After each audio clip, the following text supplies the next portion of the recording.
El presidente Luis Arce Catacora participó del Foro de Conversación sobre Política Económica en tiempo de pandemia junto a Joseph Stiglitz, Premio Nobel de Economía. Esto fue realizado por la Universidad Columbia en los Estados Unidos, donde explicó los pilares del modelo socioeconómico comunitario productivo que fomenta la inversión pública, la demanda interna y la redistribución de los ingresos, mientras que los gobiernos neoliberales solo buscan la inversión privada. La verdad que el presidente Arce dio una cátedra de cómo se debe reactivar el modelo económico implantado por Bolivia. Vamos a ver pasajes pues de lo que fue esta conversación sobre el tema económico. Vamos a escuchar al presidente Luis Arce Catacora. Welcome to you. And this is a special event because this is actually the first big public event after COVID-19. So it's nice to be able to welcome you. Also, I know I'm prejudiced about this, but I always feel good having an economist as a president. I think that makes the prospects.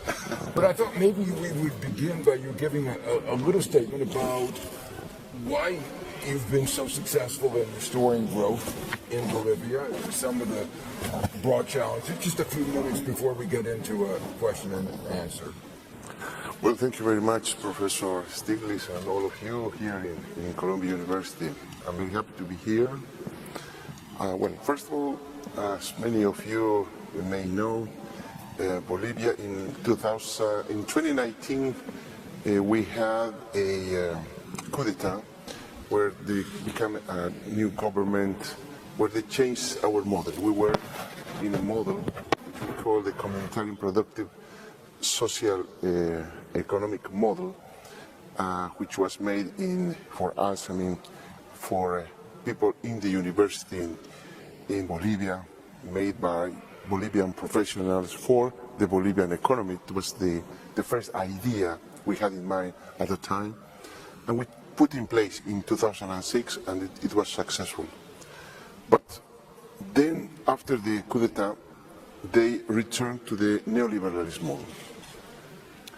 The neoliberalism model showed the bad economic and social results in November, December, January, February, and March, because the pandemic in Bolivia appeared in March last year. So 5 months, more or less, the neoliberalism model was there, and we went back in economic and social indicators, and then, of course, the pandemic came and affected completely the economy. We had last year 9% of recession. The fiscal budget or the fiscal deficit increased up to more than 11% of the GDP. We went back in the Gini coefficient, for example. Also, the unemployment went up to 11% from 4%. We have the poverty increased again. And when we became government in October last year, and also I remember our discussions, Professor Stiglitz there, in November we took some political measures in order to make the economy react. And what we did, all the pandemic has two effects, on the demand side and on the supply side. We started to enhance the internal demand. The internal demand we increased by 2 ways. The first one is to increase the demand of the people, giving them a conditional transfer, what we call the bono contra el hambre, to everybody who didn't have at the time a job. because in my country, more or less 30%, 35% of the population, they have a job, they have wages, salaries, but the rest of the people, they work by themselves, and they earn each day, what they do every day. And in the pandemic, the de facto government, they did just go home and remain there, and people needs to eat, needs many things that they didn't have the opportunity to work. So at that time, the internal demand was completely destroyed. So that's why we started to improve the internal demand with these conditional transfers that we call bono contra el hambre, and I started to give them back the VAT for people who have low wages. Also, we increase we react our public investment, which for our model is very important, because internal demand is not only consumption but also investment, public investment, especially public investment. In our model, the state has an important role in the economy. So if the state is not pushing the internal demand, the investment, in our model, doesn't work. I mean, I think in the neoliberalist model, the private sector should be investing, right? But in our case, it's the public sector, because of many things that maybe later we can discuss if there's some question about our model. But what we did is only to push the internal demand and also public investment, which was completely destroyed, when we came to the government. And that's one of the things. The other thing we did in the past, in last year, was also to enhance the productive sector. The de facto government canceled a huge policy that we had with the financial sector, the banking sector. What was that? We set a 60% of the total loans of the banks should be for loans to the productive or housing sectors. When they were in the government, just, they killed this policy. But now, again, when we re-established this measure for our government, for the people, and that thing, it's one of the things. Secondly, what we did is we put in place a trust fund in order to make loans for industrialization process and import substitutions in my country with 0.5% annually of interest rate.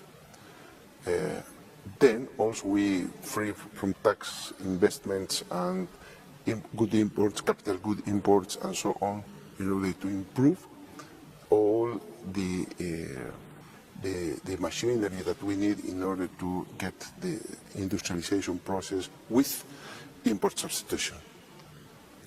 We succeed. Also, we are backing all the improvement in the agriculture sector. Bolivia is a country where, has the smallest productivity in land, in agriculture. So we are improving them in order to make all the sustainable agriculture production. All these things are set in place, and they are giving us the economic growth now we have. Last year, as I said, we had 9% of recession. Now we are looking in August to more than 8% of the growth rate, and we are looking to finish this year at least 6% of GDP growth rate, which is very important for us, but more important, we have reduced the unemployment rate from 11 to 6. Still higher than from the 4% we had in 2018-19, but from 11, I think it's a good figure. And we also introduced some redistribution policies. For example, we introduced a tax, high income tax, for rich people. We introduced it, and we have important tax revenue for this new tax, and of course, it means that we are recovering our redistributed model that we built up since 2006. So, just in order to resume one thing, we have internal demand, enhance the production and productivity, and redistribution, income redistribution. Those are the key questions that are giving us this recovery, this economic recovery that now all in my country are, facing, and then they are feeling in the pockets as well. Well, thank you. That was really very interesting. Maybe just a couple questions about the Bolivian model, both now and where we've gotten a large list of questions before we started. I'm going to weave some of them into my conversation.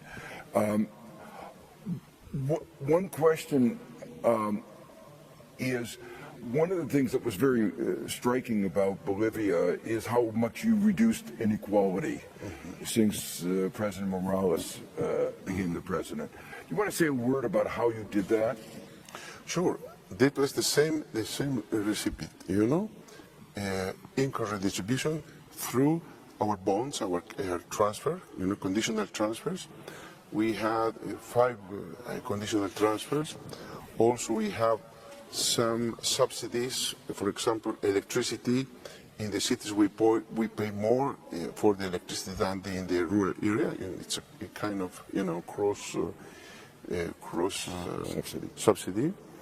And things like that. And also we increase the salaries, we increase the income of the families with many other policies. So, we didn't make poorer to the rich people.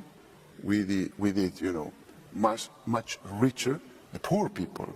Yeah. So that's why, we had a Gini coefficient coming down from more or less 0.46, to 0.37, 36 in the Gini coefficient.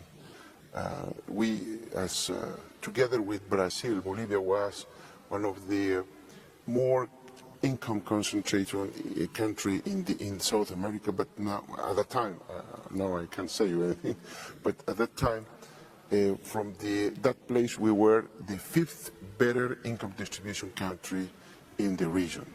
So we did that redistribution income with policies that the state, taking in charge.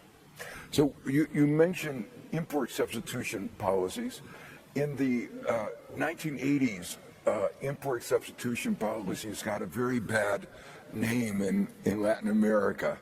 Do you want to comment on that and some of the ways in which your import substitution policies are different from those like in Brazil that failed? Or sure. The pandemic just showed us that in South America, even in Latin America, I would say many countries are now import dependent in all the drugs and vaccines and everything that we need in order to face the pandemic and all the health problems that we have.